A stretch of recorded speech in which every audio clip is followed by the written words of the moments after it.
Hey Enviro students, welcome to the lecture on Chapter 3, specifically Sections 3.2, which covers environmental factors, and Sections 3.5, which covers nutrient cycling. The first thing I would like to go over is comparing ecosystems and environments. I think a lot of people think that these two terms are synonymous with each other and can be interchangeable, but there is a slight difference between the two, and I just want to clarify that for you guys.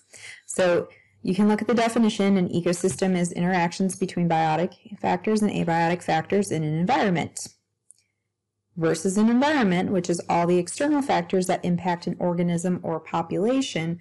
An environment, you got to consider that like your living space. So, if you look in your home and you look around at all of the stuff within your home and all of the things that impact your physical well-being within your home, that is your environment.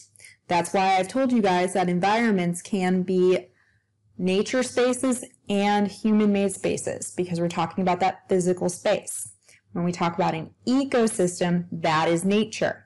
Nature is where you have those interactions between living things and non-living things. Just to clarify the difference, I am going to focus on ecosystems for a second to go over environmental factors.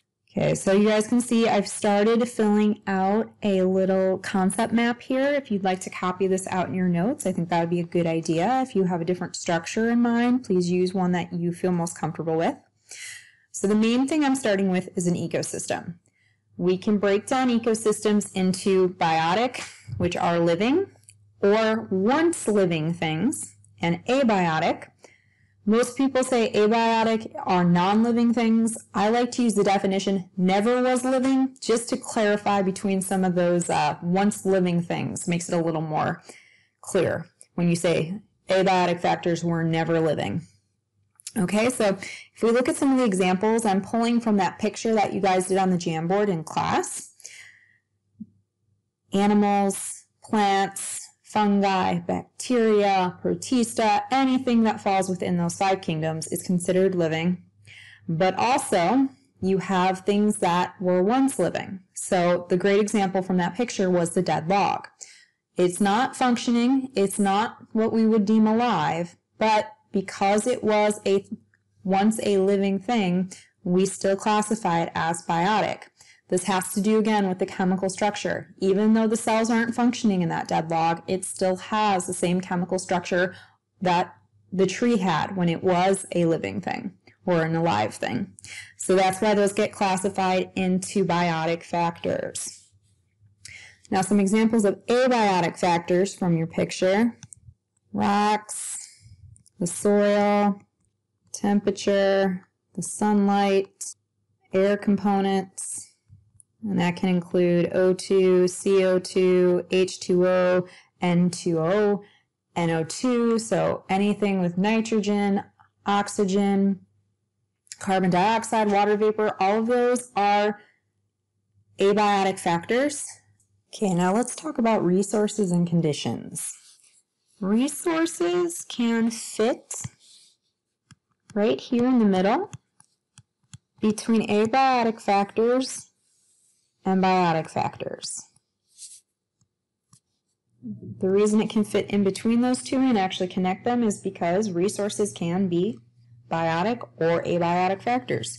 The key thing is that they are consumed, and they are consumed by organisms. So if we go for some examples of resources, it could be the grass. It could be the fish. It could be the deer. These are all food sources for secondary consumers or tertiary consumers, and is a food source, so that would be an example of a resource. But we can also pull in some of these abiotic factors. We could say soil. It's providing nutrients to plants. We could say sunlight.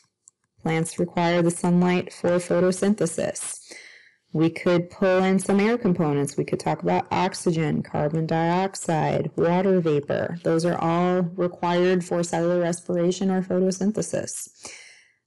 Even rocks could be considered resources. If you have plants that require certain minerals, and those are broken down by or a component of the rock that gets broken down into the soil, that would be considered a resource.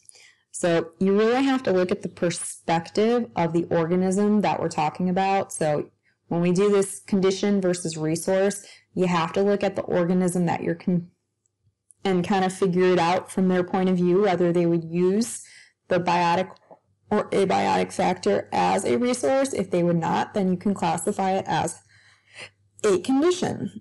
So when we talk about conditions, these can vary in time and space, but the key thing is they are not consumed. Okay, some examples of conditions. Things that apply to most organisms would be temperature, salinity, that's the amount of salt,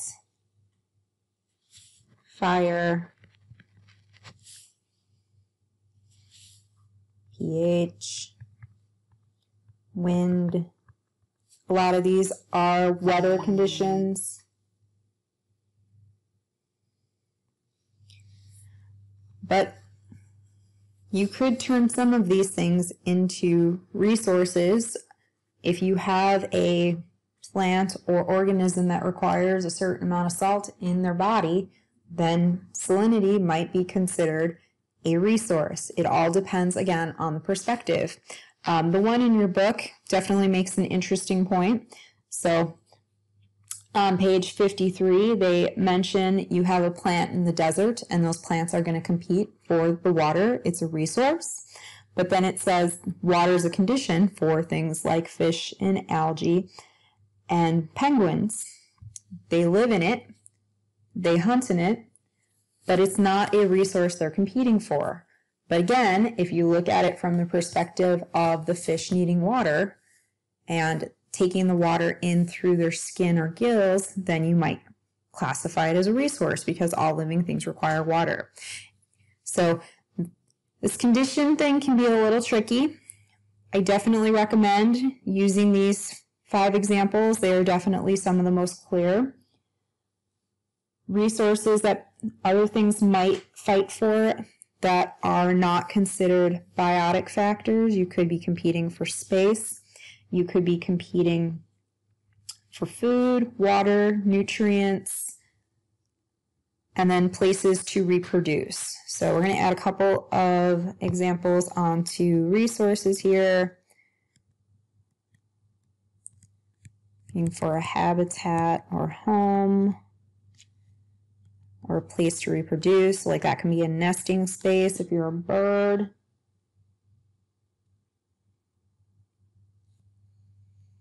And then let's also add chemical nutrients, since we're going to be doing cycling anyway here. So those are all great examples of resources. Okay, so in section 3.2, they talk about ranges of tolerance, and then they also talked about optimal range, zones of stress. The range of tolerance is basically the range in which an organism can grow and thrive. If you look at the diagram on page 54, figure 3.6, it shows you guys a growth curve for a plant. I'm going to keep it a little bit more general, but every plant, every animal kind of has this bell curve to it. And it's got a growth range, which is basically how big, how well it can develop, how much it can thrive. There are multiple factors that go into how well a plant can grow. So I've listed some at the bottom here. The book uses the example of temperature, but you can use water, you can use nutrients, availability of food, availability of space. These all impact how well something can grow. The middle range, which you see in yellow, is your optimal range. These are going to be your best conditions for growing. This is going to be where something will thrive and be able to get maximum growth. On either side of that, you have slightly less optimal growing areas. Plant won't get as big, the animal will not thrive as well. These zones, slightly less, but it's still within living conditions for the plant or animal or the organism. And these would be zones of stress.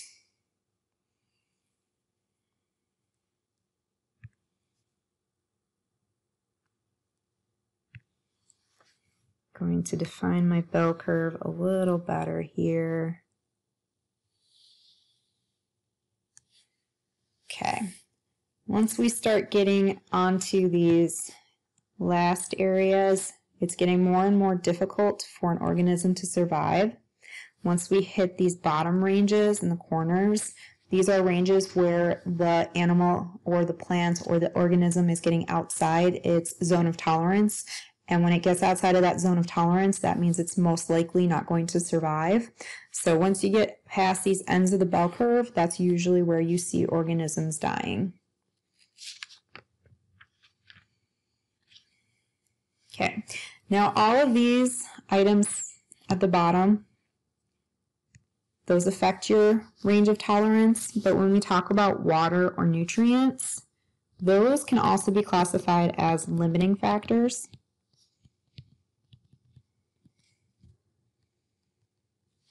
Limiting factors are items within an ecosystem that organisms required or need to survive.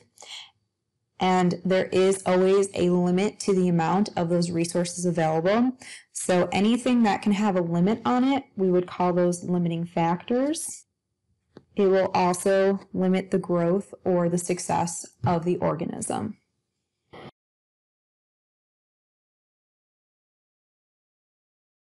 Okay, the last thing we're going to go over today is the nutrient cycling. So this is section 3.5. Please make sure you go over pages 64 through pages 70.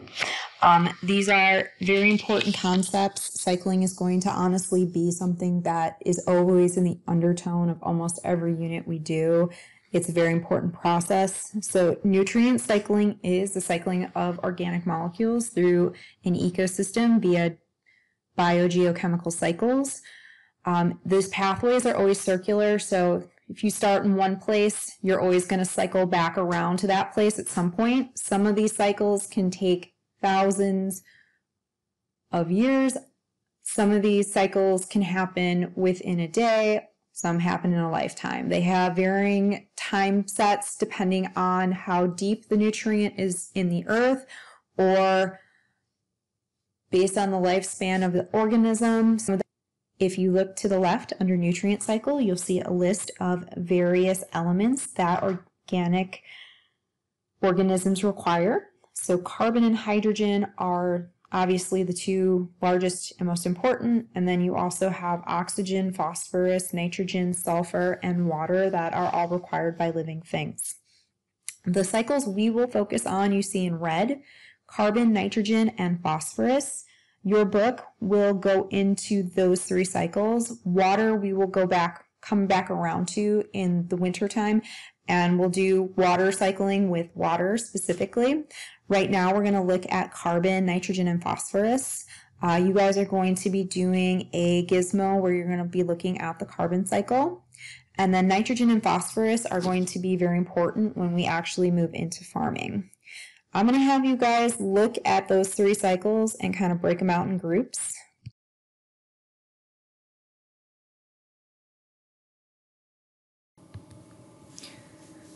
Okay, so you guys are looking at the sulfur cycle right here. I'm going to use this as an example since this is one that we're not going to cover. I just want to show you guys the basics of cycling. So when we're talking about cycling, one of the big things we look at is the location. So if you start with, say, sulfates in the atmosphere, these can integrate into clouds and rain down. That becomes part of the water source here. Sulfur in the water can become part of segmented rocks, and then that can go up into volcanoes, and then you can return the sulfur back to the atmosphere. So when we're talking about cycles, you guys can see these pathways can be very simple. It can be 2 or 3 steps, or it can be multiple steps like I just shown here. This is also a natural cycle. So these are how things naturally occur in the sulfur cycle on Earth. The reason we study cycles in environmental science is because we have a lot of human disruptions. Okay, when I say human disruptions, I mean that humans are impacting the cycle in a way that is not natural. So in this example, you have sulfur and fossil fuels. Humans mine that, and then the fossil fuels are used in production of energy or various other industrial processes. When the fossil fuels are burned, they release sulfur dioxide into the air, and that can integrate into the atmosphere. A lot of the times, the sulfur dioxide can become sulfuric acid in the atmosphere, and it can actually produce acid rain, which has negative impacts on the soil. So that would be a human disruption of the sulfur cycle. You guys are going to look at various disruptions of the nitrogen, phosphorus, and the carbon cycle. A lot of them will be the carbon cycle in the gizmo that you guys will do in class on Monday or Tuesday.